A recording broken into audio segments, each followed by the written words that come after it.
अद पूर्णम् इदं पूर्णात् पूर्णम् उदच्यते पूर्णस्य पूर्णम् आदाय पूर्णमेवावशिष्यते। ओम शांति शांति शांति। प्रणाम भगवान।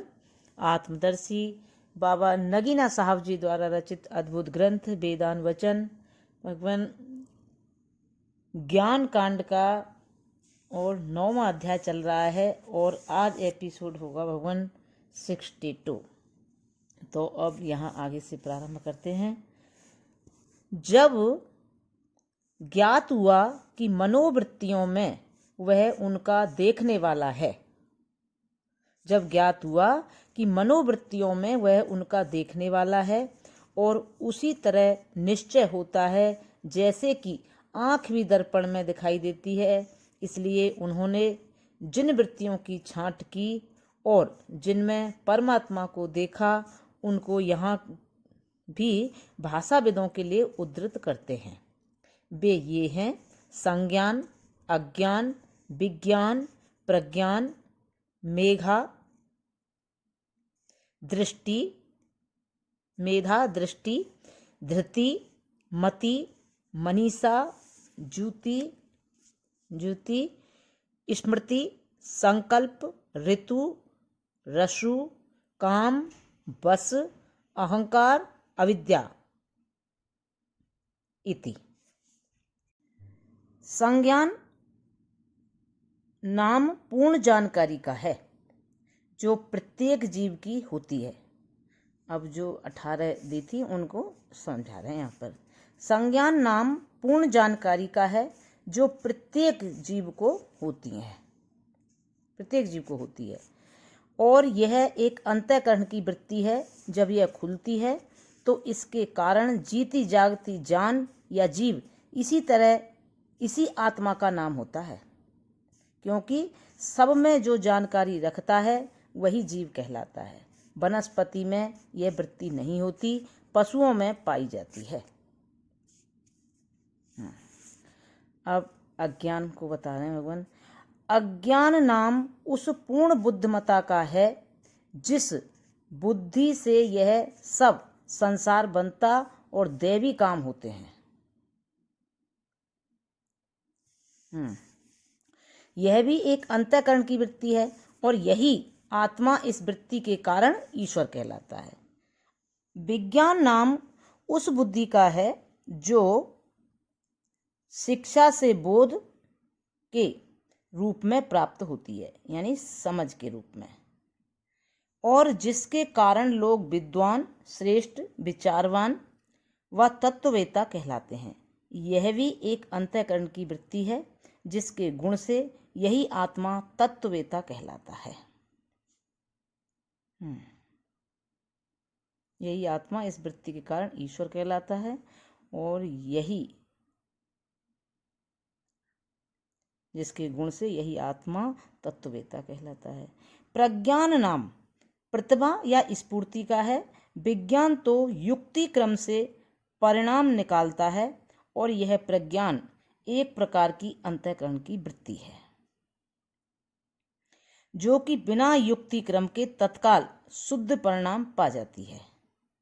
साधारण मनुष्य इसको फुरना, ज्ञान व अंतर्ज्ञान बोलते हैं।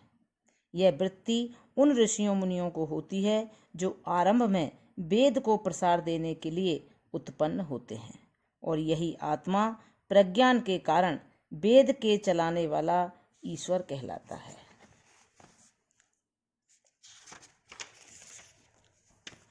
मेघा नाम उस अंतःकरण की वृत्ति का है जो सीखी हुई वस्तु को धारण और रक्षित करती है,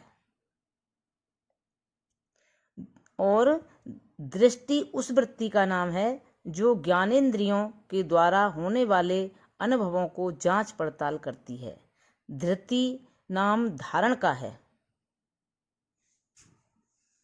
वह एक अंतर्वृत्ति है जिससे मनुष्य समस्त विक्षिप्त विचारों का विरोध कर सकता है और विक्षेप से धैर्य प्राप्त कर लेता है। इसकी प्रशंसा में साधारण लोग प्राय कहा करते हैं कि अमुक व्यक्ति बड़ा सहनशील और धीर चित्त है। यह गुण इसी वृत्ति के कारण से है।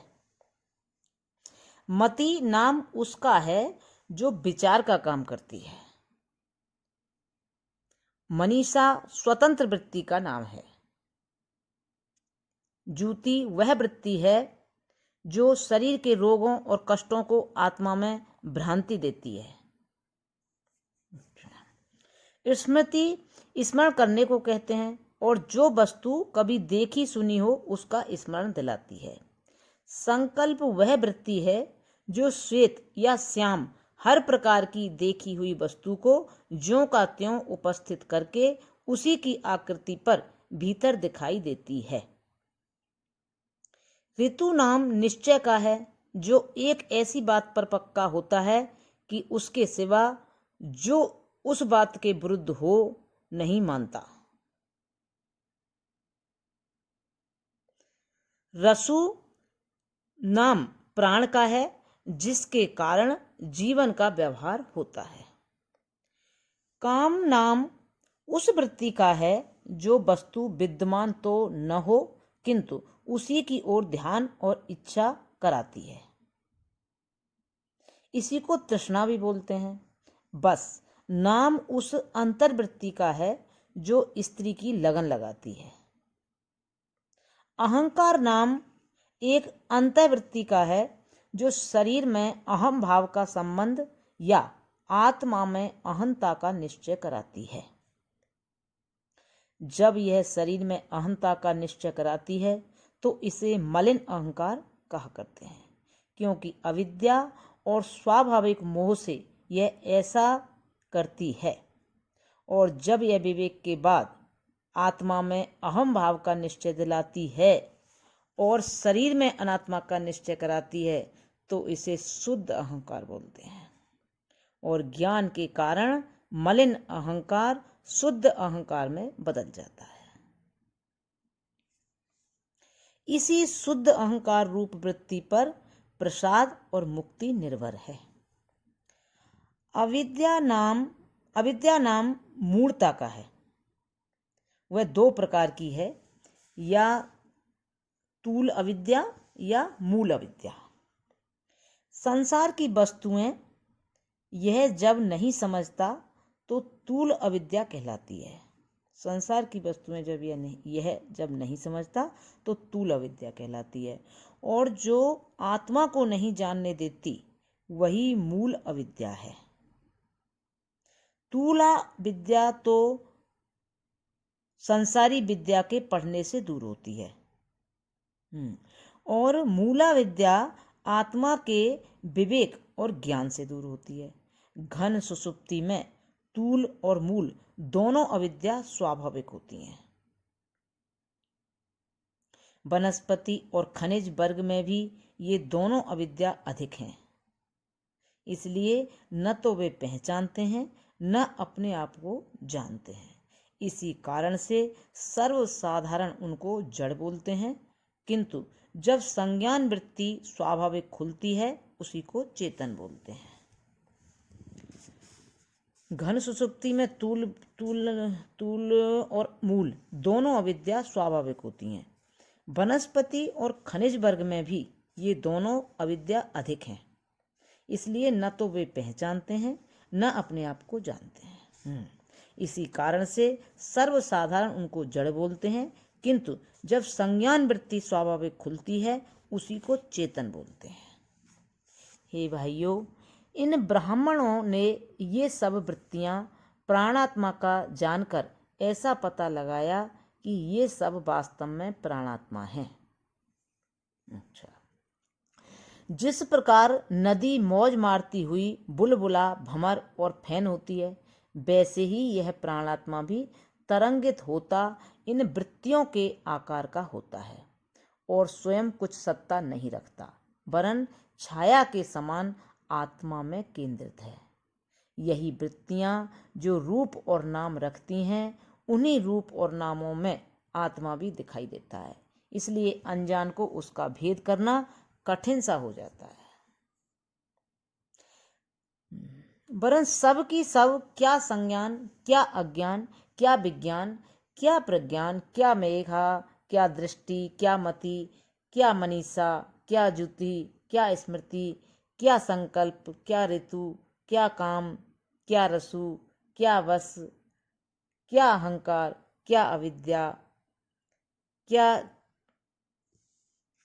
सब उसी प्रज्ञान के नाम हैं जो वास्तव में आत्मा है। जैसे क्या कुल्हड़, क्या चीनी का प्याला, सब मिट्टी के नाम और आकार हैं और मिट्टी तत्व उनसे असंग है। इसी तरह ये सब आत्म ज्योति में कल्पित हैं।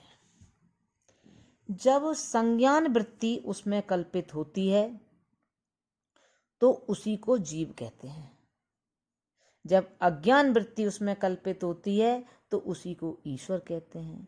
विज्ञान में विज्ञान, प्रज्ञान में प्रज्ञान और मेघा में मेघा इत्यादि संकेत व नाम वाला यही होता है। और जब बुद्धिमान उसमें से ये सब घटाकार अर्थात बाध करके उसे देखता है तो बेनाम और बेनिशान अद्वितीय एक अकेले आत्मा की पहचान होती है। अब यूं समझो कि जो शब्द जिस अर्थ के लिए नियत किया जाता है, जब उस शब्द से उस अर्थ की पहचान हो तो उसे वाच्यार्थ बोलते हैं। किंतु जब उस शब्द से अभिप्रेत का एक अंश छोड़कर शेष अंश का ज्ञान हो तो उसे वाच्यार्थ नहीं वरन लक्ष्यार्थ कहा करते हैं। अतः संज्ञान, अज्ञान, प्रज्ञान और मेधा सब नामों से जो वाच्यार्थ है वह तो प्राणात्मा है और वह जो इन शब्दों का लक्ष्यार्थ है वही शुद्ध आत्मा है। इसलिए भाषा वेदों को रहस्यवेत्ता व लक्ष्यार्थ पहचानने वाला होना चाहिए, अर्थात उनको चाहिए कि उसमें से प्रज्ञावृत्ति को हटा करके अवशिष्ट भाग को प्रज्ञान का लक्ष्यार्थ ख्याल करें। क्योंकि जब हम उसे प्रज्ञान शब्द से कहते हैं तो जानना चाहिए कि आत्मा और अंतःकरण की प्रज्ञावृत्ति मिलकर प्रज्ञान शब्द का वाच्यार्थ और लक्ष्यार्थ है। किंतु तत्ववेत्ता को चाहिए कि उसमें से प्रज्ञावृत्ति को हटाकर शेष भाग को प्रज्ञान का लक्ष्यार्थ समझे। यही रहस्यज्ञता है और इसी कारण आत्मा के वर्णन में वाणी असक्त है, क्योंकि उसका न कोई रूप है न कोई रेख है। क्यों कर वाणी जतलावे तो भी वाणी उसे रहस्य और संकेत से जतला सकती है। इसीलिए हम कहते हैं कि ये सब नाम उसी के हैं और वह इन नाम रूपों से निर्लिप्त है। क्योंकि जब एक वृत्ति उससे दूर होती है दूसरी आ जाती है और दूसरी दूर होती है तीसरी आती है, किंतु यह अकेला आत्मा जो जो वृत्ति उस पर जा लगती है उसी का रूप होता उसे देखता है। इसी कारण हम निश्चय कर सकते हैं कि अब वह वृत्ति बीती और यह आई। वह जो इन वृत्तियों के होने न होने का और इनके संयोग और वियोग का साक्षी व गवाह है वही हमारा आत्मा है। इन सब आकृतियों से पवित्र है और मुख की तरह दर्पण में आया हुआ वृत्ति रूप होता चमक मारता उन्हें भी प्रकाशित करता है। वास्तव में प्रज्ञान उसी का नाम है। अंतःवृत्ति तो उससे प्रकाशित हुई प्रज्ञा कहलाती है, इसलिए वही वास्तव में प्रज्ञान है। प्रणाम भगवान। अब यहाँ से आगे कर लेंगे। ओम शांति शांति शांति। प्रणाम।